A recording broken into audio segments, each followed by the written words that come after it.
Demon Slayer Infinity Castle was absolutely brilliant. While there are slow moments, this movie showcased spectacular animation and unadulterated action. Yes, there will be major spoilers in this video. The movie started with a fast-paced, heart-pounding sequence of demon slayers catching themselves from a fall death. It's an interesting concept since it seemed like each Hashira had a different take. For example, Kanroji and Iguro held hands to gain balance while Tanjiro was pushed by Giyu to grab onto a wall. As we geared up to see some of the Hashira fight upper-level demons, Shinobu Kocho's battle was first. I adore Shinobu since she is my second favorite Demon Slayer character. Her fight with Doma showed how insanely fast she was. I appreciated that Doma, the upper 2 demon, commented on her splendid agility. It really blew my mind when she used her final form, Centipede 100-legged Zigzag. You could tell that she was going all out. Even though her sister was originally going to tell her that she will die fighting Doma, I liked how her older sister's spirit showed up to encourage her to keep fighting. Although she damaged Doma a good bit, it was very sad to see that she didn't really do anything in the whole fight. She couldn't have won even if Doma sat there and did nothing. I guess the impact of that fight is a little deflated because she didn't accomplish anything, but I still loved seeing Shinobu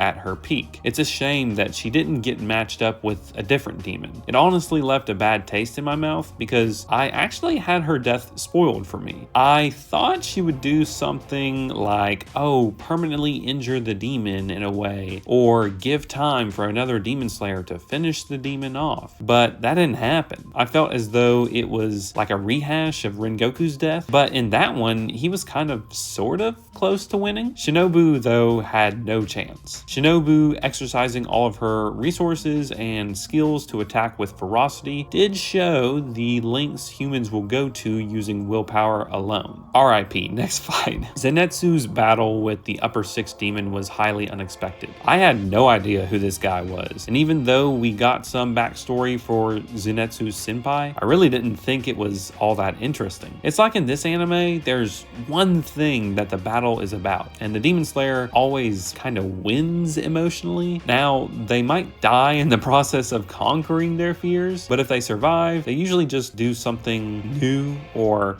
do something they've already been doing faster. This is shonen battle anime after all, so it makes sense that Zenitsu used a new technique to defeat his senpai, who originally could learn all thunder-breathing forms except for the first one. Zenitsu showed how he is the true heir to the thunder-breathing forms since he created a 7th technique. I will say that the lightning animation and color scheme was very beautiful, and Zenitsu's Thunder Dragon was simply awesome. I'm glad that this fight was well paced because we're about to enter the 3rd and final fight, which I think you know what I'm gonna say. Giyu and Tanjiro fought Akaza, the upper 3 demon. While the animation literally had me dumbfounded, the pacing was super awkward. I can't explain just how intense and massively impressive the choreography of the fight was, in addition to the actual quality of the animation. It was like going into a trance of pure bliss. This movie was on an entirely different level than television quality. It felt extremely momentous, like, whoa,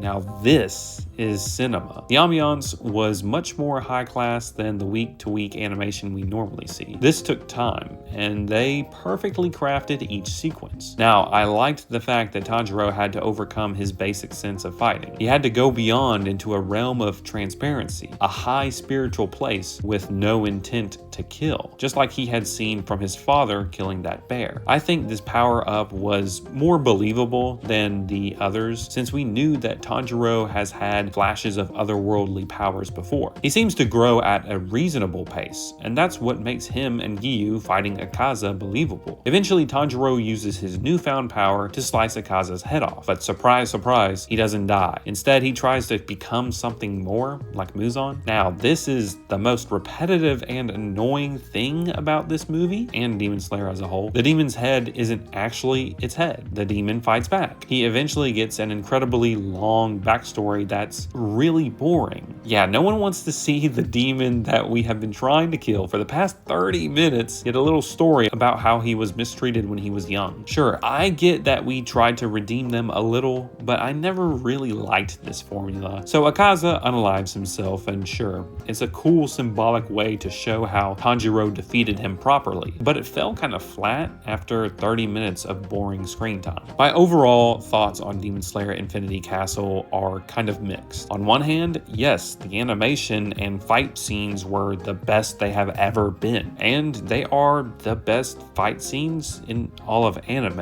as far as visuals go. The movie is flashy and cinematic. It truly gives you magical vibes. However, the boring background information and flashbacks are really throwing off the pacing during the whole time. Shinobu's fight was compelling, and Doma's background was fine enough. Zenitsu's battle was short and to the point, so I liked it. The Akaza action sequence lasted way too long, but the actual fighting was fantastic. I guess you guys want me to give it a score out of 10, so let me just say 8.3. I think that's fair.